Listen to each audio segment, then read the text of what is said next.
d'Amérique, Joseph R. Biden Jr.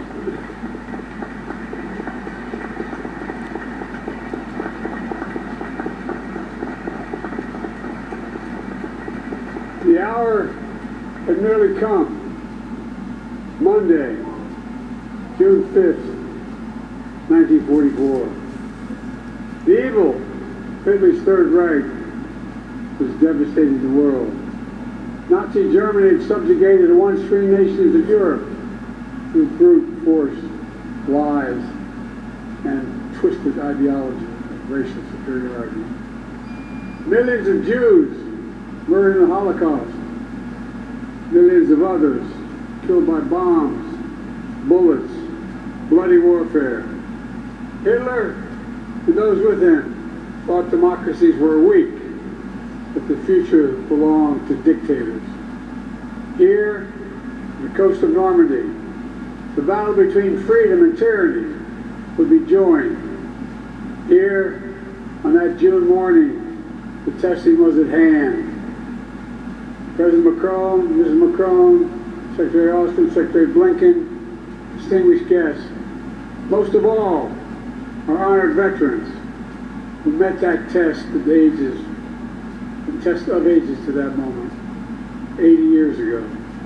80 years ago today.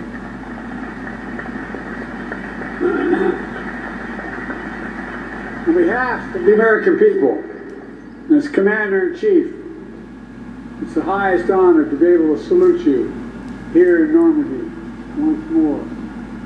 All of you, God love you.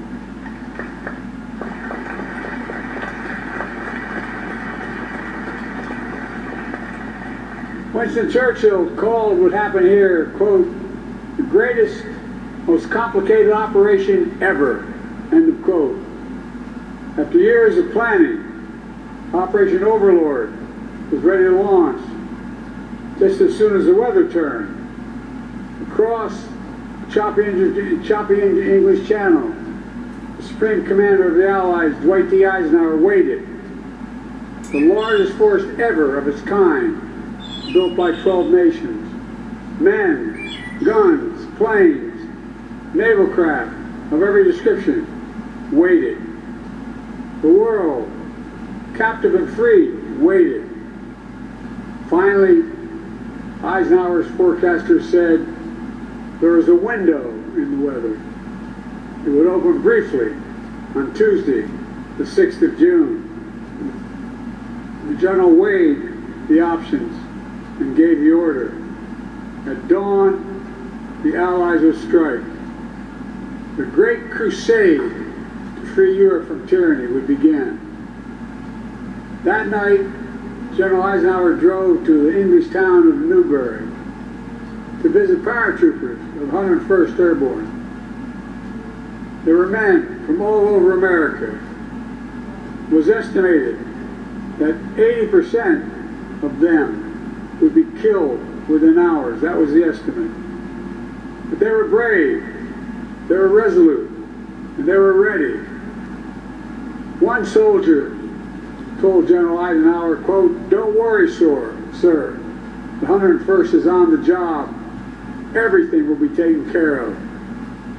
That's what he said. And because of their courage and the resolve, because the courage and resolve of their allies, it was taken care of.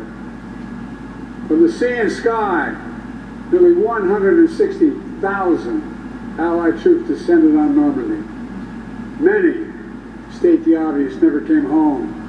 Many survived that longest day, kept on fighting for months until victory was finally won. And a few, a notable band of brothers, are here with us today. Kenneth Blaine Smith is here.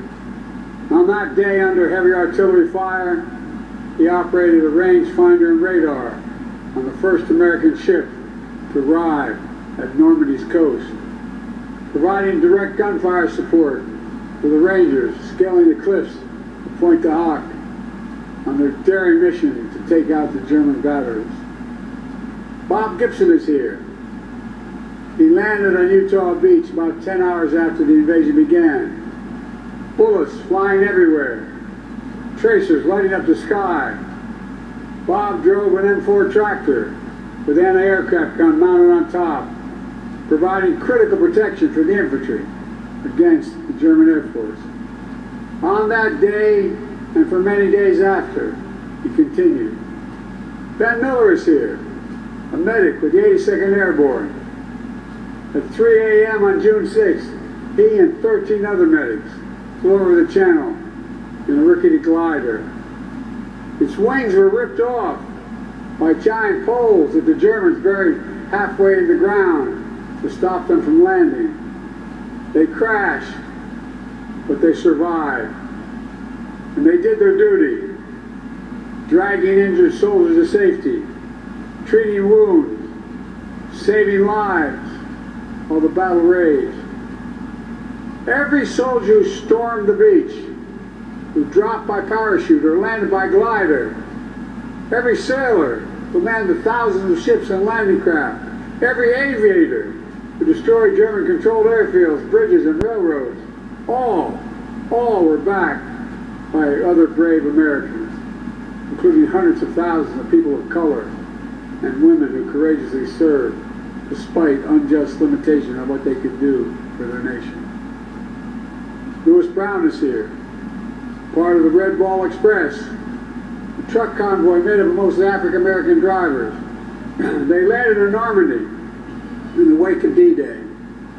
They rushed supplies to the rapidly advancing front lines. Woody Woodhouse is here, members of the legendary Tuskegee Airmen, who flew over 15,000 sorties during the war. Marjorie Stone is here. She enlisted in the women's branch of the Naval Reserve, became an aircraft mechanic, spent the war keeping American planes and pilots in the air. Theirs has always been the story of America. Just walk the rows of this cemetery as I have. Nearly 10,000 heroes buried side by side. Officers and enlisted, immigrants and native-born, different races, different faiths, but all Americans. All served with honor when America and the world needed them most. Millions back home did their part as well. From coast to coast, Americans found countless ways to pitch in. They understood our democracy is only as strong as all of us make it together. The men who fought here became heroes, not because they were the strongest or toughest or fiercest, although they were, but because they were given an audacious mission, knowing, every one of them knew, the probability of dying was real. But they did it anyway. They knew, beyond any doubt, there are things that are worth fighting and dying for. Freedom is worth it. Democracy is worth it. America is worth it. The world is worth it. Then, now, and always. War in Europe didn't end for another 11 months. But here, the tide turned in our favor. Here, we proved the forces of liberty are stronger than the forces of conquest. Here, we proved that the ideals of our democracy are stronger than any army or combination of armies in the entire world. We proved something else here as well. The unbreakable unity of the Allies. Here with us are men who served alongside the Americans that day, wearing different flags on their arms, but fighting with the same courage for the same purpose. What the Allies did together 80 years ago far surpassed anything we could have done on our own. It was a powerful illustration of how alliances, real alliances, make us stronger. A lesson that I pray the Americans never forget. Together we won the war. We rebuilt Europe, including our former enemies. It was an investment in what became shared and a prosperous future. We established NATO, the greatest military alliance in the history of the world. And over time, you got it, it is. And over time, we brought more nations into NATO, the NATO alliance, including the newest members, Finland and Sweden.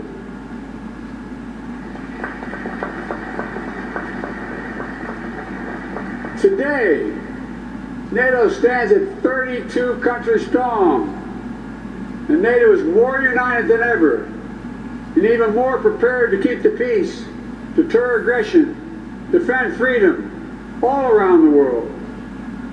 America has invested in our alliances and forged new ones, not simply out of altruism, but out of our own self-interest as well. America's unique ability to bring countries together is an undeniable source of our strength and our power. Isolation was not the answer 80 years ago, and is not the answer today.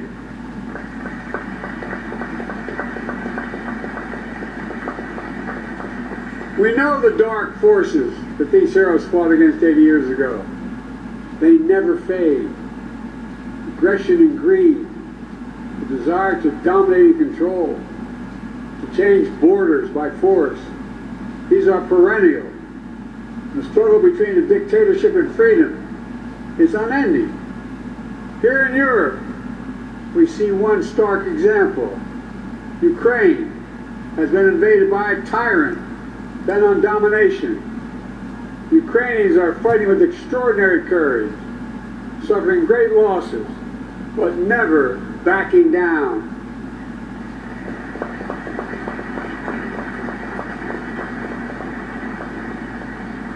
They've inflicted on the Russian aggressor, they've suffered tremendous losses, Russia. The numbers are staggering. 350,000 Russian troops dead or wounded. Nearly 1 million people have left Russia because they can no longer see a future in Russia. The United States and NATO and a coalition of more than 50 countries standing strong with Ukraine. We will not walk away.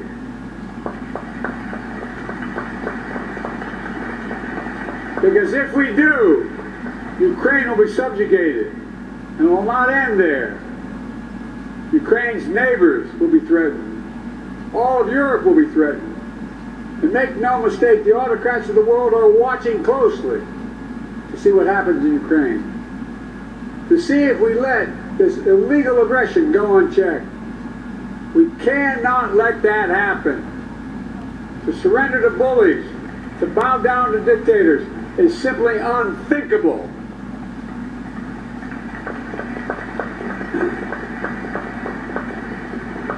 Were we to do that, it means we'd be forgetting what happened here in these hallowed beaches.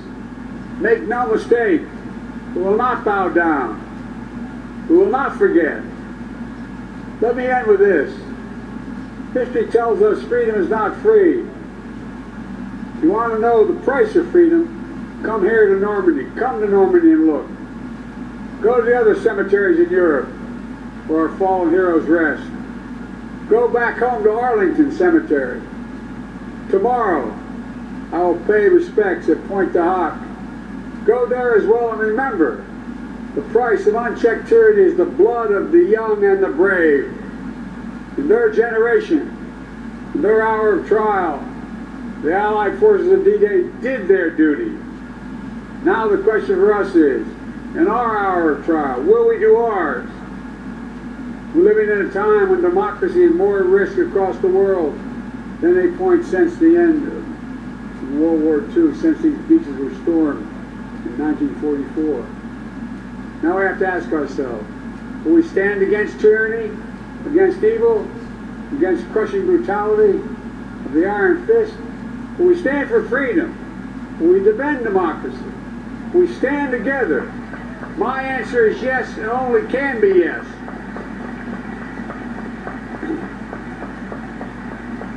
We're not far off from the time when the last living voices, those who fought and bled on D-Day, will no longer be with us.